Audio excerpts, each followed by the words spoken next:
we have special coverage. Very disturbing developments in a fast-evolving story. A racist terror attack in New Zealand, targeting 2 mosques, leaving this morning at least 49 people dead and many more wounded. What I can say is that it is clear that this is one of New Zealand's darkest days.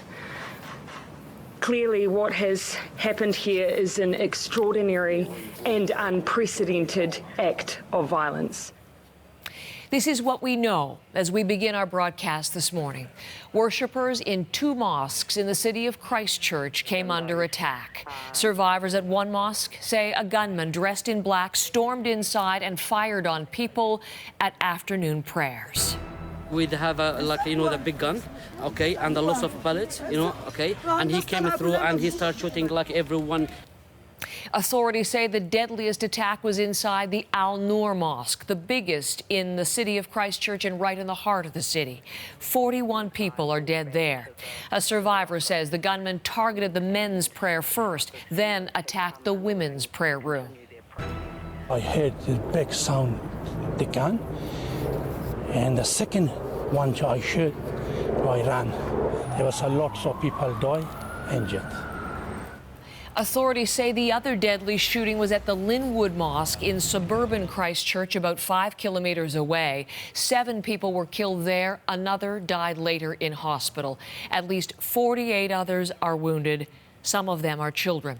Now, video shows police taking down one of the suspects. So far, one person, a male in his late 20s, has been charged with murder.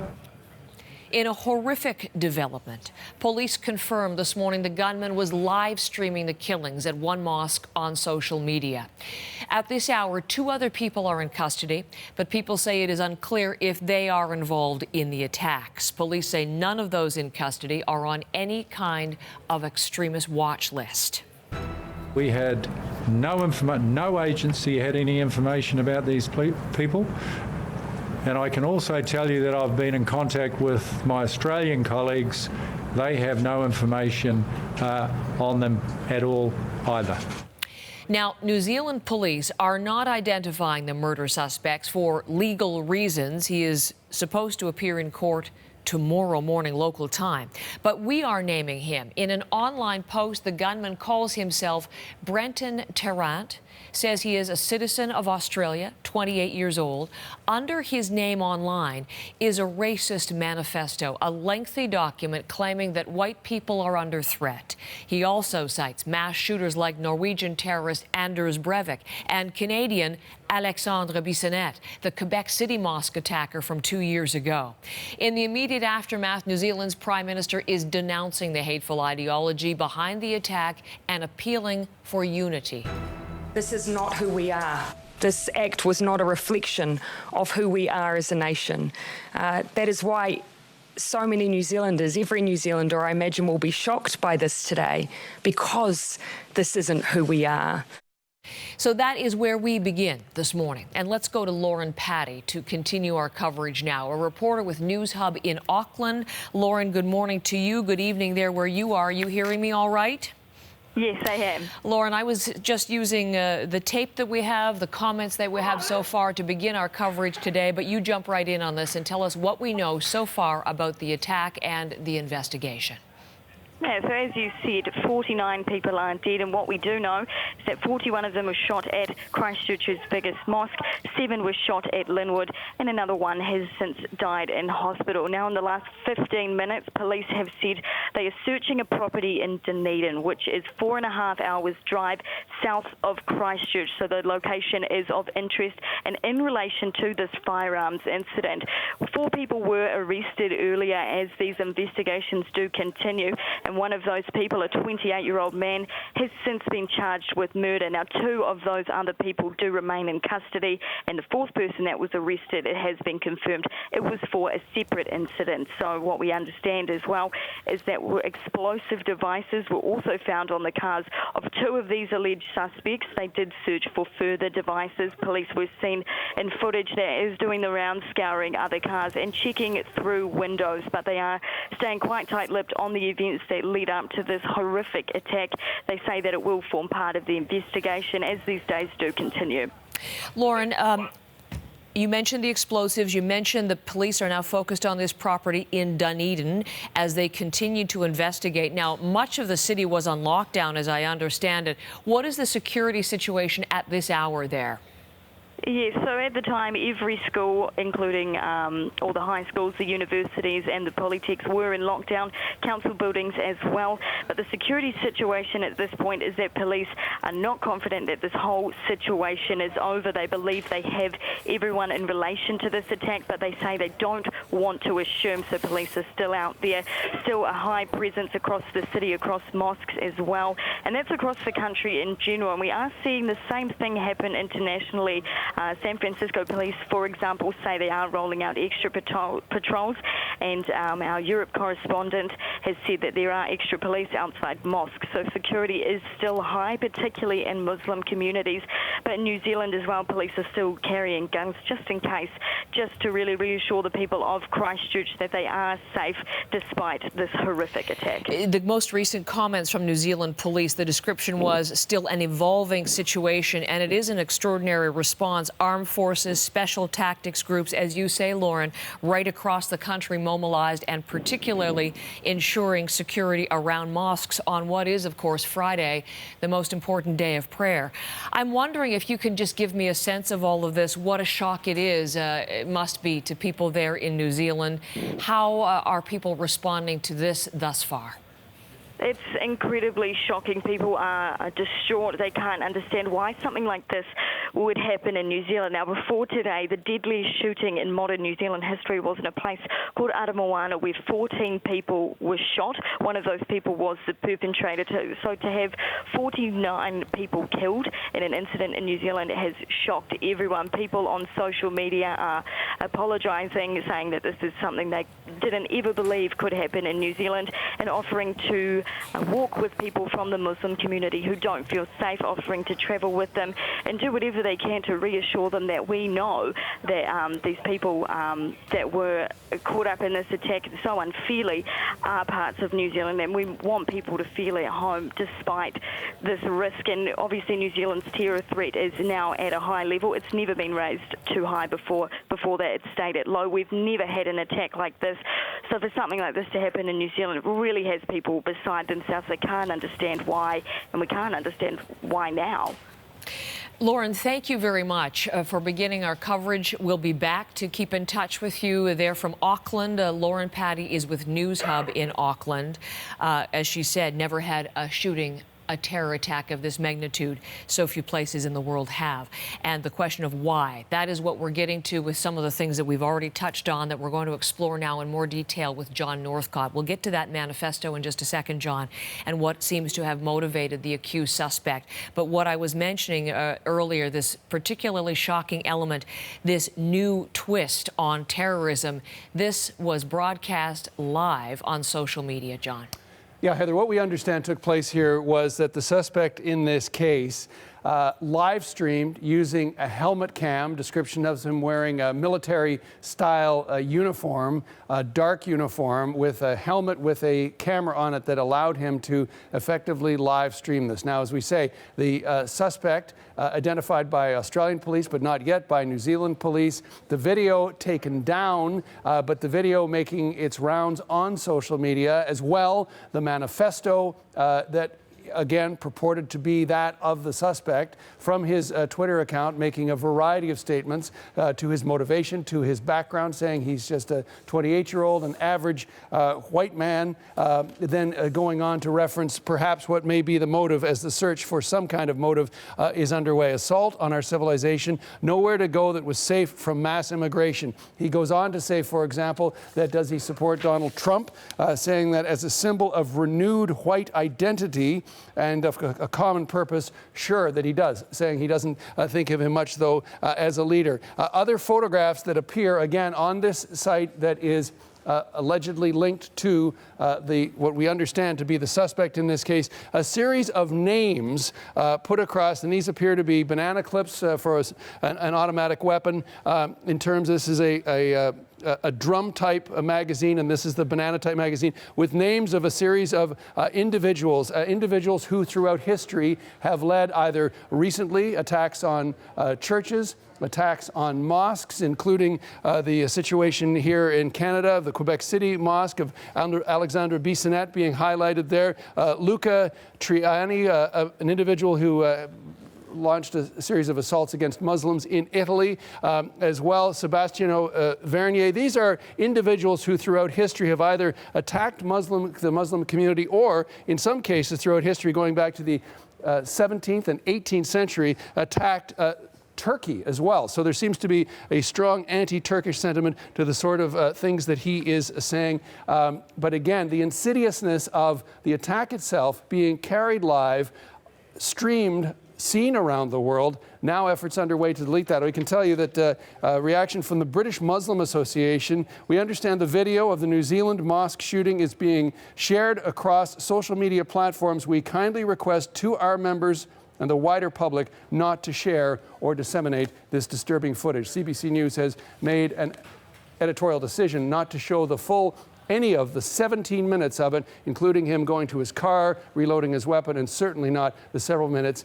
in the mosque as the deadly shootings were taking place. Heather? John, as you mentioned, they did broadcast much of that from Australia, and we'll get a live report from Australia in just a moment to talk about that further.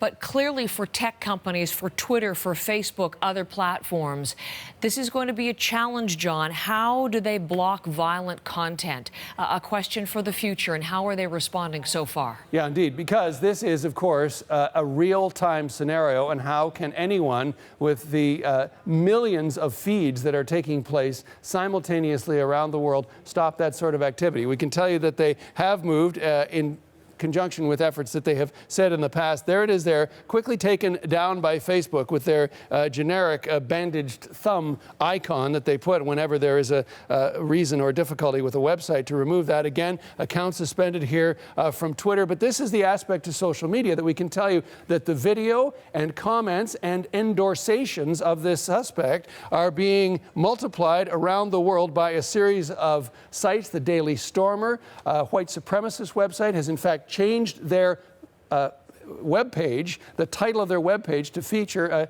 caricature of this suspect. 4chan, 8chan, all the dark websites are picking up on this and sharing the video, and as I say, in many cases, endorsations of this individual and of the sentiments that he espouses. Heather? John, the concern about this kind of an attack from the far right has been circulating for a long time. We'll talk to someone with an expertise in this about that exact point. And also, John, coming back, as you said in that manifesto, an anti-Turkish sentiment expressed. I just want to take a quick look live because we have cameras in reaction around the world that we're going to bring you this morning. But here are Friday prayers in a mosque in Ankara. They are reading a sermon there to address what has happened in New Zealand. So we just look in on that briefly. Of course, the facts, if you're just joining us now at 6:13 local time, 49 people dead, 48 with gunshot wounds after a massive terror attack, a racially motivated terror attack in New Zealand. Police, as we've said, have not said very much about the people in custody, particularly not the main suspect. They are not identifying him until he appears in court for formal charges. But police did give us an update earlier this morning on pending charges, on the arrests, on what they found at the scenes of the attack. So let's listen into the Commissioner of New Zealand Police. This is Mike Bush. So far, one person, a male in his late 20s, has been charged with murder and should appear in the Christchurch court tomorrow morning. 3 other people were apprehended. We believe one of those persons who was armed and was at the scene may have had nothing to do with this incident. And the 2 other people that have been apprehended, again in possession of firearms in the general environment, we are working through to understand what their involvement is. We have recovered a number of firearms from both of the scenes, Linwood Avenue and Deans Avenue.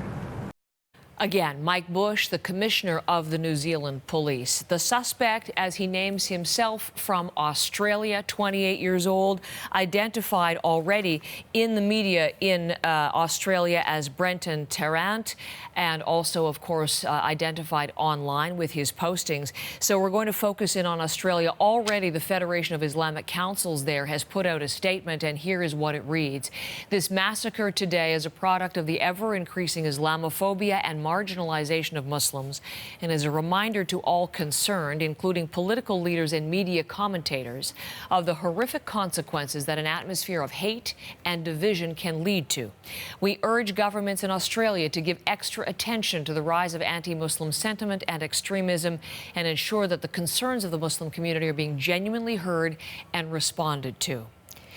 So, Australia, let's turn there now, not least because, as we've said, the main suspect identified himself as an Australian citizen. Stephanie Skandaris is one of our CBC Morning Live team members. She happens to be on leave in Australia, and she is live with me in Sydney with word of reaction there. So, number one, Steph, how is this playing in terms of, it seems to be an Australian suspect and his alleged involvement?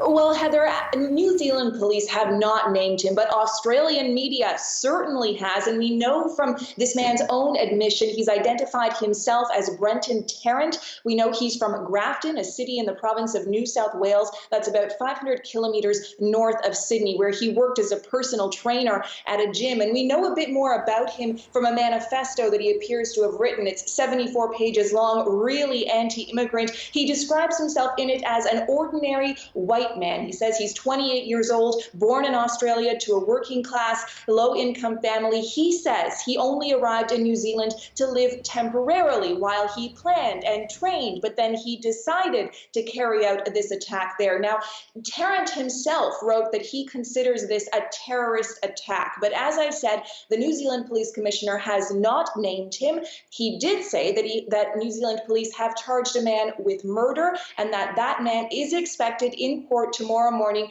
at local time, which would be late Canadian time, late today. The commissioner also confirmed that that man that they have charged was not on any government agency watch list, but he is being investigated, and we know he's being investigated here in Australia as well, Heather.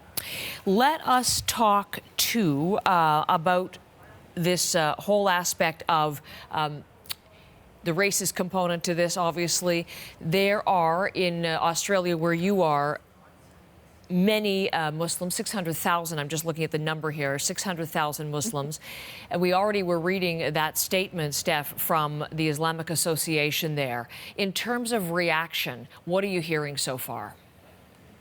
You know, Heather, I was on the train today in Sydney when news of this was starting to come out, and people were starting to get the news on their cell phones and hearing about it. And I mean, you could just see the shock, and you could hear people talking about, oh my gosh, what has happened? So a lot of shock and grief here. And that has really been echoed by Australia's Prime Minister, Scott Morrison. He said that New Zealand and Australia, they're not just partners, not just allies, they are family. So have a listen to more of what Scott Morrison told reporters.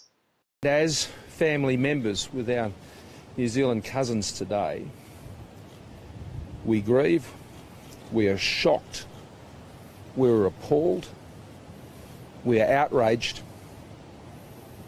and we stand here and condemn absolutely the attack that occurred today by an extremist, right-wing, violent terrorist that has taken the lives, stolen the lives in a vicious, murderous attack. Now, Scott Morrison also said that he particularly extends prayers and thoughts to New Zealanders and Australians who are of Islamic faith. Now, people here in this province, in New South Wales, they say there is no ongoing or specific threat to any mosque, but that police have increased patrols. And it's similar in the province of Victoria, where police say there will be a highly visible police presence at this weekend's big F1 race, as well as on Victorian Mosque Open Day, which is on Sunday, which is when several mosques in the city were set to open their doors to the public. We also know, Heather, about various tributes that are happening around Australia today. Right where I am in Sydney, flags are half-mast on major landmarks like the Harbour Bridge at State Parliament, and that buildings are being lit up in Melbourne, for instance, in honour of the victims. So certainly this attack has affected people here in Australia, and they're reacting with shock and grief. Looking at that bridge as you reference it, Steph, can I just ask you a couple of quick questions before I let you go? John was talking about how Australian media made the decision to broadcast footage as he live streamed it, despite police asking them not to, in fact, pleading with them not to. Has there been any fallout at all, any criticism, any discussion of that you've heard to this point? Not on Australian news so far. I think that they showed it earlier in the day, but watching news later on, they seem to have really pulled back on that. It's not being shown as much. They're only seeming to show bits and pieces. There was talk about some criticism about some Australian media for showing that video, and as you said, police have asked them to pull back on it, and they've asked for it to be taken down off social media as well, which I understand is something that authorities are working very hard to do. Okay, and just finally, again, I wasn't sure. We haven't heard this fellow's name pronounced. So in Australian media, they're calling him Brenton Tarrant? Tarrant is what I've heard, yeah. Thank you very much. It looked like Tarrant, but I will correct myself going forward now that we are identifying him as they are in media accounts there. Brenton Tarrant, 28, from Australia. Steph, so good to have you there on the story today. Thank you very much. That's Stephanie Skandaris in Sydney, Australia, and we're going to continue to watch that part of the story as well. You heard from the Australian Prime Minister, his strong condemnation. Similar sentiment from the Prime Minister for New Zealand, Jacinda Ardern, appealing for compassion for the victims, for solidarity with Muslim and immigrant communities, and condemning the ideology that appears to have motivated the attack today.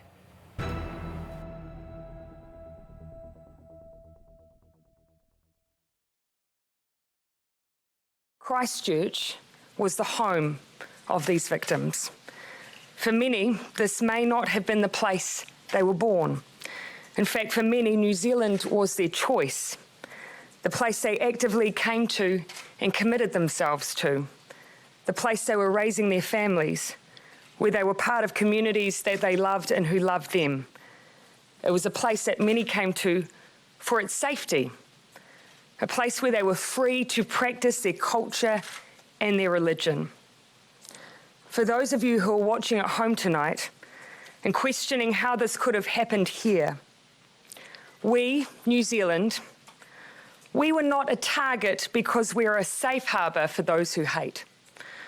We were not chosen for this act of violence because we condone racism, because we're an enclave for extremism. We were chosen for the very fact that we are none of these things, because we represent diversity, kindness, compassion, a home for those who share our values, refuge for those who need it. And those values, I can assure you, will not and cannot be shaken by this attack. We are a proud nation of more than 200 ethnicities, 160 languages, and amongst that diversity we share common values.